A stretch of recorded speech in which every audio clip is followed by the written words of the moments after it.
Hey guys, welcome back to the channel. Today is May 30th, 2020, and this is the Flight Sim News. So, the guys at Eagle Dynamics have released their weekend update, and one of the biggest pieces of news, I guess, for this week in DCS world is the update of the stable version of DCS. The last time there was a change to the stable version of DCS, I think there was a small one about a month and a half ago. Before that, I think December was the last time there was an update to the stable version of DCS. And part of their new, I'll go more into the stable version here in a minute, but the weekend update announces the release of 2.5.6 for the stable version. That brings the stable version up to 2.5.6. It was still at 2.5.5 for the longest time. And the stable version covers 700 improvements, features, and fixes. And we'll go into the changelog here in a minute. Marianas development report. Things are looking pretty good for this map. They continue to work on the organized, unincorporated territory of the United States and Micronesia, Guam. This island was captured by the Japanese in 1941 and occupied for almost 3 years. The American forces recaptured the island on the 21st of July, 44. Liberation Day commemorates this victory. Special attention is being given to the Andersen Air Force Base location, approximately 4 kilometers northeast of Yigu. Andersen Air Force Base is one of the 2 critical air bases in the Asia-Pacific region. Guam's almost unrestricted airspace and its close proximity to Farallon de Medinilla Island, a naval bombing range 250 kilometers north, make it an ideal training environment. Andersen Air Force Base is home to the 36th Wing, 734th Air Mobility Support Squadron, and Helicopter Sea Combat Squadron 25. We continue to improve the cross-balance of color and gamma between the terrain textures, vegetation and ground, trees and other objects, infrastructure. The water's fluidity, color, and transparency have been tuned for more realistic characteristics. That's looking pretty sick. This is going to be really, really nice for helicopters. Pretty nice stuff. I'll throw a link in the video so you can check it out for yourself there. In addition to that, they're talking about a collaboration with Varjo Technologies, or is it Varjo? That J might be pronounced like an H, not entirely sure. Highest End Virtual Simulations by DCS and Varjo, or Varjo, whichever. DCS World now supports Varjo's human eye resolution headsets, the VR2 and VR2 Pro. I think I saw something about these a while ago, and they were like thousands of dollars. Yeah, the VR2 Pro is a $6,000 headset. It looks really cool, but you're talking $6,000. And I'm sure it's awesome. But when it comes to technology like this kind of stuff just ends up being outdated in a matter of a year or more. Yeah, look. You can get VR Pro software and support service for $995.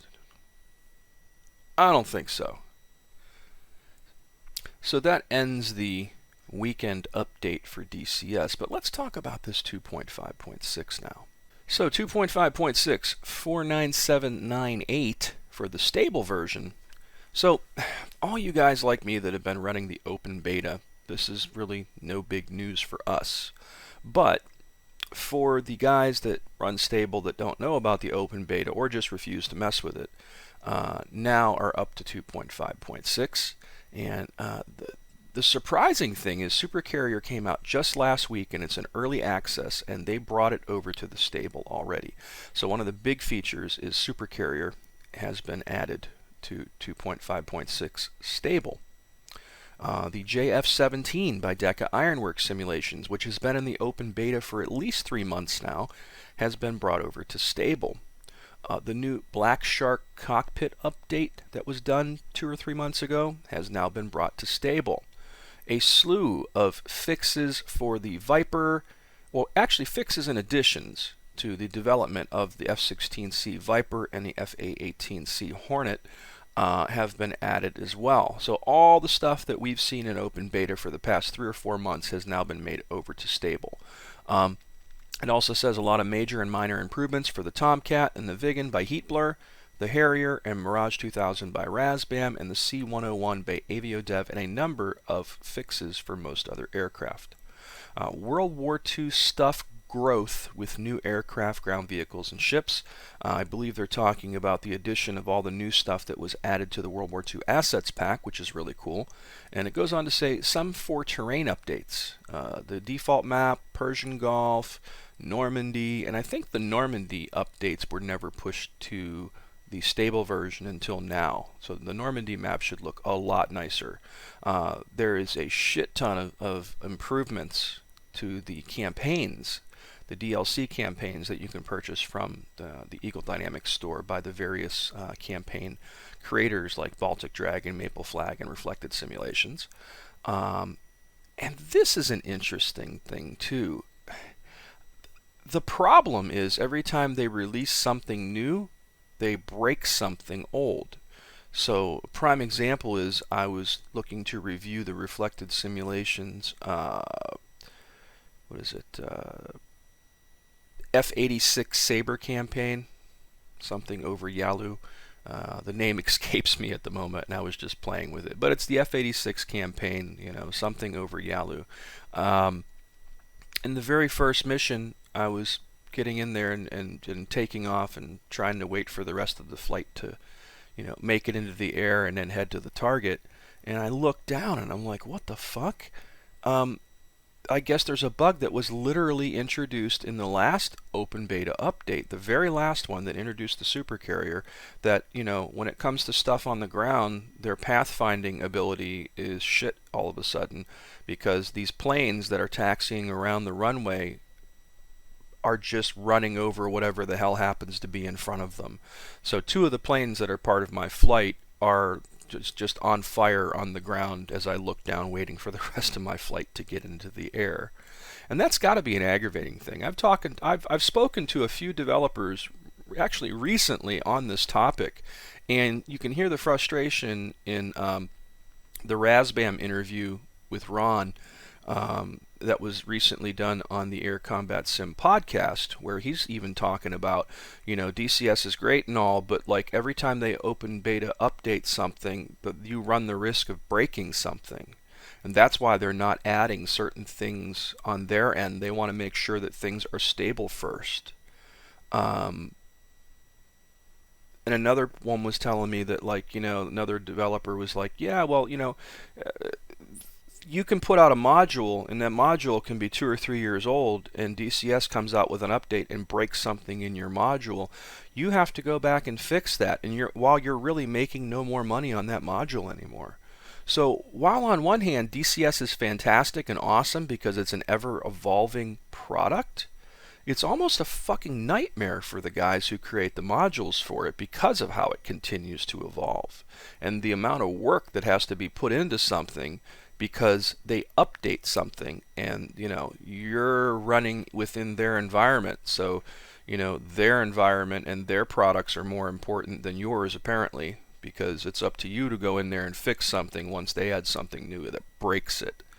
So that is the big downside I've learned recently about DCS and how Eagle Dynamics continues to upgrade and add new things to this through the open beta process. At the same time, they will break 5 million things as they go, and you as the third-party developer are responsible to go in there and fix that. So next time somebody gets frustrated that their third-party thing broke because of an update, my heart goes out to the third-party developers, because those are the guys that have to go back in and fix it for free. So there is that problem. So going back to the rest of this update, this is a huge update. I'm not going to sit here and read all this because it would take all day. But there is tons of things. Tons for the F-16, tons for the Hornet, tons for the Tomcat. And again, this accumulates all of the fixes that we've seen in the open beta for the past 3 months now, probably, all thrown over to the stable version now, updating the stable version to the 2.5.6, which includes all of the lighting updates and stuff. So my worry is that people now are going to see how much more performance it takes to run this versus what it was in 2.5 or 2.5.5. So I'm keeping an eye on what people are saying online. I'm curious because I don't run stable. I haven't ran it in the longest time, and I'm not going to flip back over to it. There's no point.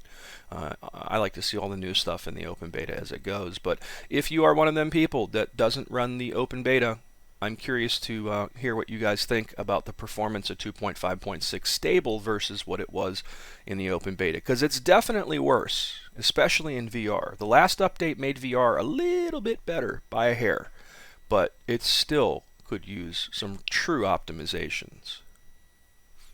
In other Eagle Dynamic news, I saw Nineline make this post the other day.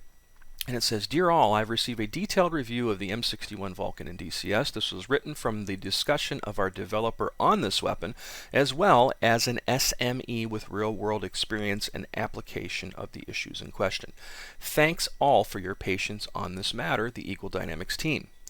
And basically, it goes on to say, you know, can we say that with confidence that when players pull the trigger, 80% of the rounds will be within 8 mils diameter circle? Yes, but you must keep in mind that the hit dispersion in several stochastic events, so the number of hits can differ slightly from test to test. If we count 80% of the hits inside the theoretical circle, we could see 8 mil, 7.8 mil, 8.3 mil, etc. from the test to test. But of course, if the number of the test hit increases, the inherent error moves to 0 and 80% of the rounds will be within 8 mils as specified. I'm not even going to sit here and tell you I understand what the hell they're talking about. But apparently it is a deep dive into the performance of the M61 Vulcan. And it looks like they're supposed to be working on this because some people have complained about it, I guess. But then the next day, there was another post by Nineline. And it says, "Dear all, after a very hectic morning and evening yesterday, I woke up to learn that the implementation of the above statement has yet to take place. Needless to say, some frustration ensued, so let me update you on this issue further. Everything we stated in the statement above is 100% accurate and true. The issue now is that the implementation of the above statement has not been released to the public. Needless to say, there were some serious frustrations in this not being communicated properly to all channels. I hope with the next open beta you will be able to enjoy these new settings that you helped make happen. As frustrating as the last 12 hours have been, I want to assure you that we do listen and we are working to make DCS the most complete, realistic, and accurate simulation on the market. We never want anyone to feel like we're not listening, and that if you ever feel like we really are not, please reach out to me or someone else on the team. We do appreciate your support and passion and apologize for any confusion and frustration. You must all be feeling right along with us." Yeah, something was going on, clearly. And I guess there was a heated discussion about the Vulcan cannon, is what it comes down to. Leatherneck Simulations made a post the other day that was new. Two, actually. Well, this was from last week. I think I mentioned this. The MiG-21 fish bed was on the Fighter Pilot podcast. And, of course, since they do the MiG-21, they posted that over here. But the other thing I saw that was kind of neat is it says, "Updated normal map textures inbound.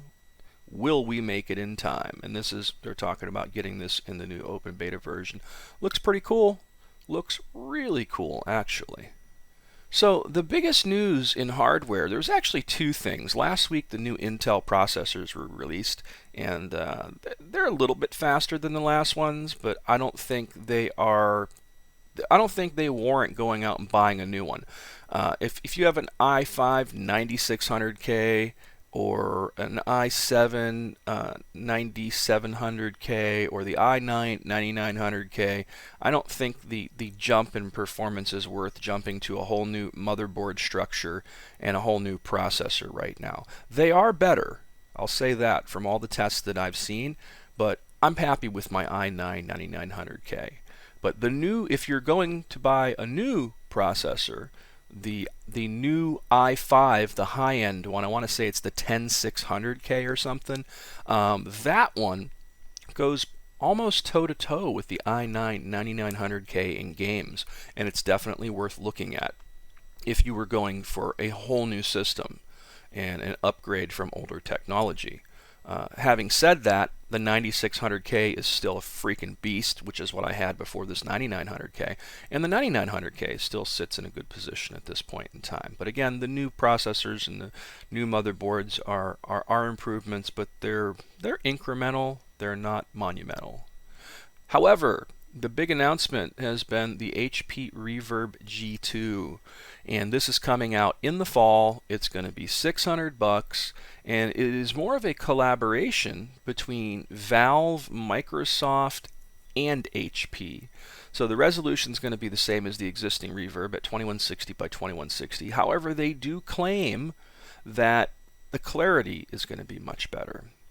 Some of the things that stand out to me is that the strap supposedly is different and is more like what is on the Index, I think somebody was saying. The lenses are designed by Valve, which are the guys that did the Index. The audio is also provided by Valve, which is the guys that did the Index. And it has a manual IPD adjustment, not one of those goofy software ones. And the increased cushion size allows for even more weight distribution. So the face shield, it looks more like something that's on the Rift. It looks like it's going to be pretty damn cool. The only thing that stood out to me was they're doing this little comparison here. So compared to the Rift S, the resolution's way better. I only get 1280 by 1440 with the Rift S. This is 2160 by 2160. Monumental improvement. The Rift only has an 80 Hz refresh rate. This one has a 90. The tracking. So the Rift S has 5 cameras for tracking. This only has 4. Not sure how that's going to affect things, but again, the way I've seen it is the Rift S is probably your best bet for room scale VR and playing games. However, for simulations and sitting in a chair, I think 4 cameras will probably be enough, especially for something like the Reverb. And it's going to be $600, and they're releasing this in the fall. So I was on the fence about getting a Reverb because I love my Rift S, but wish I had a little bit more clarity and resolution. And I'm glad I didn't, because this is coming. And from what I've been reading so far and hearing everywhere about it, this looks like the new next gen or incremental generation, I guess, headset that's going to be out, and it's going to be awesome for simulations. So it's on my radar. Probably should be on yours too.